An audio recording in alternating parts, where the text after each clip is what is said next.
د آبادۍ زیاتېدو سره د خلکو ضرورت او مطالبې هم زیاتېږي.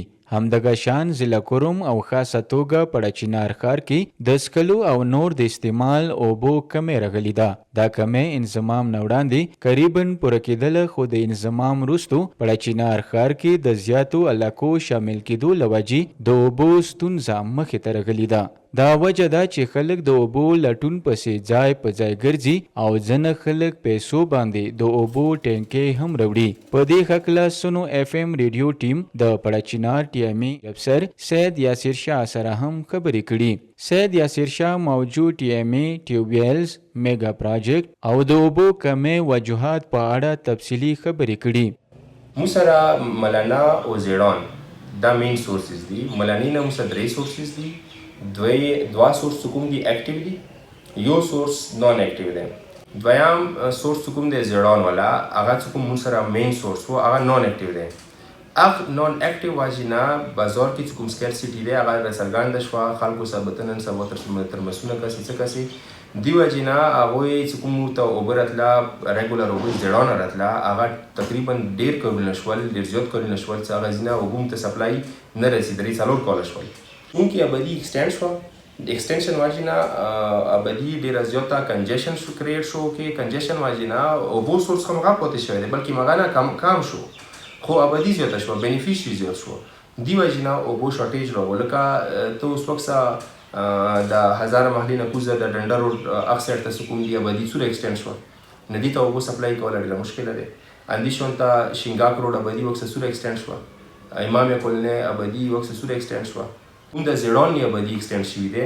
زیړان چې کوم پیپونه راغلي دي هغه ابدي چې کوم ایلیګل کنیکشن شوی دي، ایلیګل کنیکشن نشته، دي نه هم د زیات مشکلات. یو وټ میگا پروجیکټ دی ملکیار والا، هغه کوم کنیکشن دی زیړان والا چې کوم د کټ اف شوی دی د درو کالونه څلورو کالونه، هغه پی ایچ ای یو پروجیکټ روان کړی دی. هغه کې ډېر تیزه سپور شروع دی. پراپر د مو فالو اپ کو هغه سره مو رابطه کیایو ان شاء الله. امید خشته څه ډیر زره هغه پروجیکټ کله کمپلیټ شي. 6 انچ پیپر روان دی. سید یاسر شاه د ملکیار میگا پراجیکټ نه علاوه حکومت طرف نه ماستر پلان په اړه هم ویلي چې دې سره به زیاتره د خلکو د اوبو مسله ختم شي. ماستر پلان هغه اپروو شو. هغه کې یو ډیسټریکټ کوروم کې پرچینار دی او تیرا دی. ایدی پارا فار د فیوچر 30 years 25 years پر یو پلان تقریبا ریډی دی. هغه تاسو لیدل شوی. اخ کې مکمل دا پلان شته دی چې اوبو سورسز پر څه کول دي، مختلف کلایمټ چینج حواله سره یا ټي ام ای سینیټیشن حواله سره، ویسٹ مینجمنت حواله سره، هغه 20 to 25 year پلان دی. ان شاء الله هغه اخ کې دا انکلود دی ټول. ضلع کوروم کې د اوبو کمی وجہ اسسټنټ پروفیسر ډاکټر رهیب حسین موسمی بدلون فزیکل او اکنامیکل خیلی.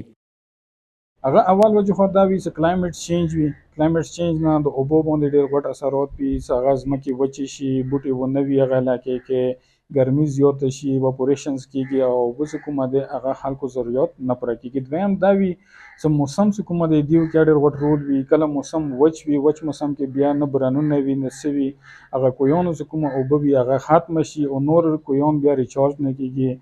چې کوم کونې دي غرونو کې دي هغه کې زموږ ځینې غرونه داسې دي چې هغه کونو کې اوبه نه جذب کېږي، نه اوبه کې سټور نه کېږي. نو غرونو کې ځینې غرونه داسې دي چې هلته ونه نشته دي، ځنګلات دي، خلکو والي دي او ځنګلات نیچرالي نشته دي، هغه هلته اوبه سټور نه کېږي. خلکو اوبه زیاته استعمالوي، مطلب څومره ضرورت هغه په ډبل ټریپل استعمالوي. او د زیات نه یو دا دی چې پاپولیشن ابدي دی، ورځې نه بلې ورځې ته زیاتېږي، نو خلکو اوبو استعمال غیر ضروري کوي. نه دی وجې نه اوبه چې کومه دی دلته زیاته استعمالیږي او اوبو کمای راغلی دی. که چیرې حکومت د ضلع کوروم او خاصه توګه د پړچینار اوبو مسله زر ته زره حل نه کړه، نو دا به د راتلونکي وخت کې نوره زیاتېږي او د علاقې خلک به یو شمېر ستونزو سره مخ شي.